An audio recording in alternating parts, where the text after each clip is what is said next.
لو بدأت بدكتور جودة،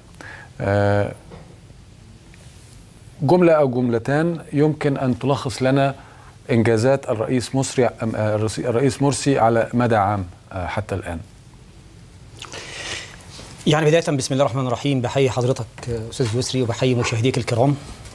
قبل الإجابة على سؤال حضرتك يعني أود أن أعلق على هذه المقدمة أو هذا التقرير الذي هندخل في السياسة كده يا دكتور، احنا ده الجزء اقتصاد. معلش. هو صحيح الفرق ما بين الاقتصاد والسياسة خصوصا في اللحظات زي ديت يعني، لكن من حق حضرتك تفضل. الاثنين وجهان لعملة واحدة. اتفضل.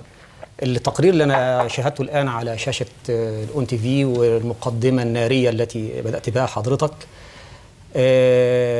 أنا أعتقد هي اللي بتساهم في مزيد من الشحن.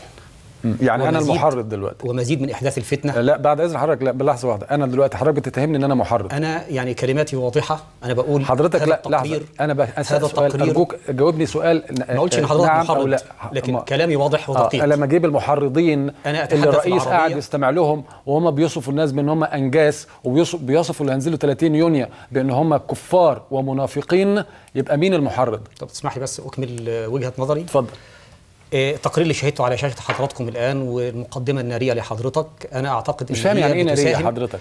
يعني بتساهم في مزيد من الشحن، بتساهم في علشان بقول للناس إيه اللي حصل، مين قال إيه وإيه نتيجته كانت، بتساهم في مزيد من سكب النار التي نريد لها أن تطفأ ونريد لبلدنا أن تستقر.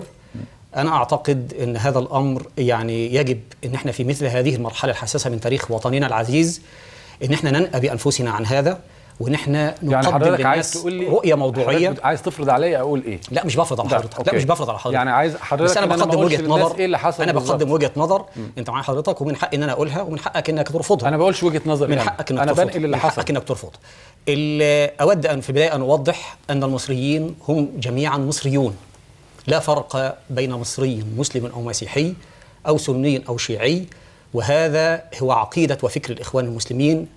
نحن نرى أن كل الدماء حرام، كل دم المصري حرام ومحرمة، ولا يجوز لأحد أن ينتهك حرمة أحد. كده للرئيس وهو قاعد بيستمع ناس بتقول على النزول يوم 30 كل واحد من حقه يقول كفار، كل واحد من حقه يقول. لا معلش، كل واحد يقول اللي هو عايزه، لكن الرئيس، لكن عقيدة الرئيس وفكر الرئيس التي أعرفها، لأنها هي عقيدة وفكر جماعة الإخوان المسلمين، هو كل الإنسان على الإنسان حرام، دمه وماله وعرضه.